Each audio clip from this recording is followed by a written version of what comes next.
Good morning, I'm Heidi Glaus. We recently discovered a hidden room in a very public place. It's a room they don't allow many people inside, but Dana Dean convinced them to let her in. This library within a library. I cannot wait. I didn't even know this room existed. Well, I can't believe they let me in. I'd never heard of the Stedman Library before, so I was intrigued. It's tucked away in the St. Louis Public Library, and people aren't let inside very often, but Show Me St. Louis was able to get access.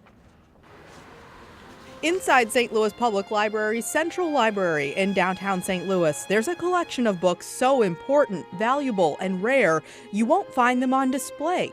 They're tucked away in a hidden room, a room you might have walked by countless times. Other people notice the door out there, and a lot of people think there's nothing behind it. The only way to see what's behind this door is if you ask librarian Mary Frechette for access. People ask, yeah, but it's not open very often because of the value of the books in here.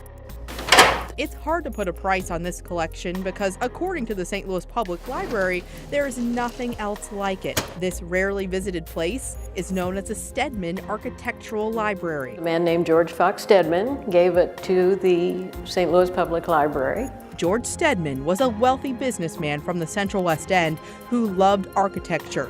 In 1928, he donated his collection of architectural books to the St. Louis Public Library. He paid for the room to be designed and built especially to house it. To have here in St. Louis for local architects and other researchers to be inspired to do great work in St. Louis. He also left an endowment so the library could add new books. Today, there are about 1,500 books behind these doors. Some date back to the 16th century. This is a 1581 edition of the Four Books of Palladio. You've probably heard of, from Palladian windows, if nothing else. Extremely important, influential architect. The Stedman Library isn't used every day, but when it is, it's for a specific purpose. You need to ask me for an appointment, yeah.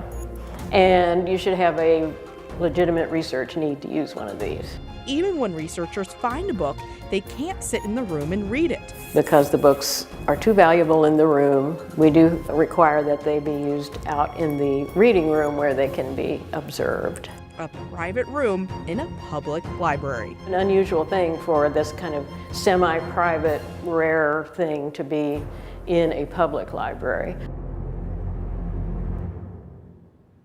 Cool, right? Well, starting February 27th, the Society of Architectural Historians present a series of lectures called Architecture Around the World. So between 6 and 6:25 p.m., that's your window of time to see the Stedman Library in person. It will be open for viewing before the lecture taking place that day. For more information, you can call 314-539-0327 or go to StedmanSLPL.org, and Stedman is spelled like Steedman. But so many interesting things. You know, George, if I can call him by his first name. Sure, go ahead. He never saw that library because he moved to Montecito, California, and died in 1940, so he never saw it. Well, the room is just beautiful. It is. I mean, wow. I can't believe they let me in. I didn't break anything. I didn't take anything. I noticed you didn't touch any of the books either. I'm proud of you. And they don't use white gloves because that can actually damage the books by turning the pages. Fun fact. Interesting. Yeah. Thanks for the tour, Dana. You know,